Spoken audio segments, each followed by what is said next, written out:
Istorija kao nauka. Za početak treba da naučimo definiciju tvog novog predmeta. Istorija je nauka koja se bavi proučavanjem prošlosti ljudskog društva od najstarijih vremena do danas. Pojam istorija potiče od grčke riječi historeo, što znači proučavati i pisati o prošlosti.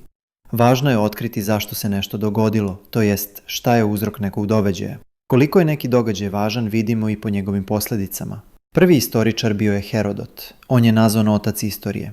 Njegov nedostatak je u tome što nije provjeravao događaje o kojima je pisao. Prvi pravi istoričar bio je Tukidid, koji je prvi naglašavao značaj uzroka i posljedica. Svaki istoričar se trudi da odgovori na nekoliko pitanja. Zašto, kada, gde, kako i šta se dogodilo. Istorijski izvori. Da bismo saznali nešto više o događajima iz istorije, poslužit ćemo se istorijskim izvorima. Istorijski izvori su svedoci i prošlosti. Oni se dijele u 4 kategorije. U pisane izvore ubrajamo pisma, povelje, dokumente i sve ono što je, kako sama riječ kaže, napisano. Stara pisma, dokumente i knjige čuvaju se u arhivu i u biblioteci. Materijalni izvori podrazumijevaju oruđe, oružje, novac i spomenike kulture, a čuvaju se u muzeju ili u prirodi. Pronalaženje, iskopavanje i proučavanje materijalnih ostataka bavi se posebna nauka koja se zove arheologija. Usmeni istorijski izvori jesu priče, legende i poslovice. Prenose se sa koljena na koljeno i nisu mnogo pouzdani. Možemo ih poistovjetiti sa igrom gluvih telefona. Kada jedna informacija kruži od jednog do drugog đaka, svako dodaje neki novi detalj ili zaboravlja neki važan podatak i na kraju nimalo ne liči na prvobitnu informaciju. Posljednja grupa istorijskih izvora jesu audiovizualni istorijski izvori. Audio je ono što čujemo, a vizuelno je ono što vidimo. Dakle, ovdje ubrajamo filmove, karte, slike, tonske zapise itd. Čuvaju se u fonotekama, kinotekama i galerijama. Računanje vremena. Nauka koja se bavi računanjem vremena zove se hronologija. To je veoma važna oblast jer nam pomaže da razumijemo kada su se istorijski događaji desili i kako su povezani. Hrišćanska era počinje godinom rođenja Isusa Hrista. Sve što se desilo prije tog događaja nazivamo prije nove ere. Najčešće se koristi skraćenica. Godine prije nove ere računamo opadajuće, od većeg broja ka manjem. Na primjer, 500, pa 499, pa 300, 250 i tako dalje. Godine u novoj eri računamo rastuće, od manjeg ka većem broju. 1, 2, 3, pa 2000, 2001 i tako dalje. Postoje veće jedinice za mjerenje vremena. Decenija je 10 godina, vijek je 100 godina, a milenijum je 1000 godina. Era je razdoblje vremena koje počinje od nekog važnog istorijskog događaja. Kako ćemo odrediti kojem vijeku pripada neka godina? Ako je godina okrugla stotica, onda ćemo precrtati zadnje 2 nule. Ako godina nije okrugao broj, treba precrtati posljednje 2 cifre i tom broju dodati 1. Što radimo sa jednocifrenih i dvocifrenih godina? Kojem vijeku one pripadaju? Sve godine koje završavaju sa 1 ili 2 cifre pripadaju prvom vijeku.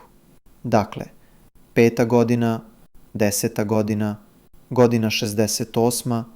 pripadaju prvom vijeku.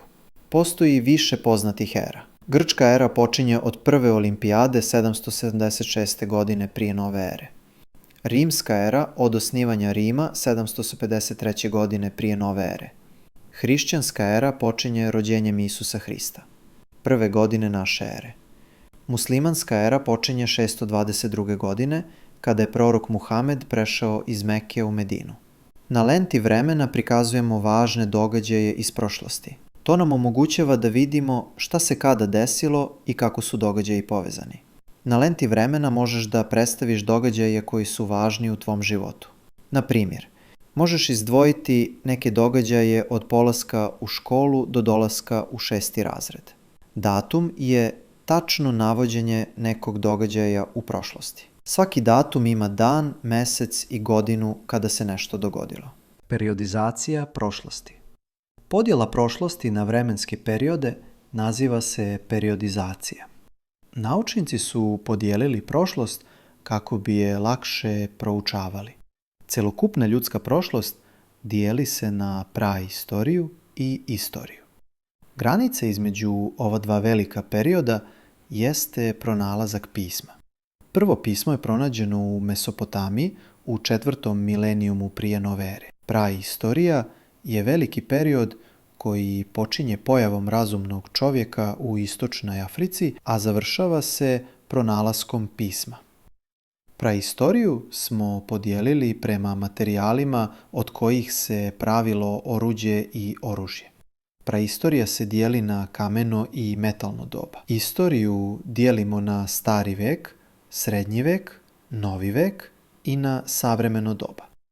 Tokom 6. razreda izučavat ćete period starog vijeka. Stari vek traje od 4. milenijuma prije nove ere, kada je pronađeno pismo, do 5. veka naše ere, kada je došlo do pada zapadnog rimskog carstva pod varvare.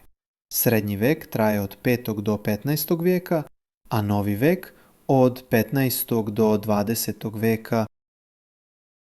Od kraja Prvog svjetskog rata počinje savremeno doba koje traje i danas. Osim što postoje različiti periodi istorije, također postoje razlike i u društvu.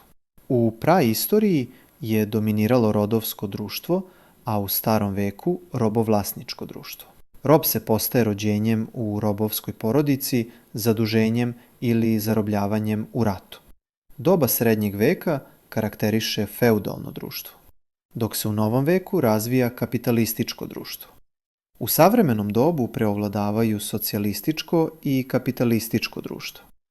Za bolje razumijevanje istorije pobrinule su se pomoćne istorijske nauke.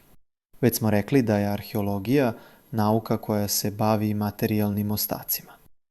Heraldika se bavi proučavanjem starih porodičnih grbova. Paleografija proučava stara pisma i dokumenta, a hronologija se bavi računanjem vremena.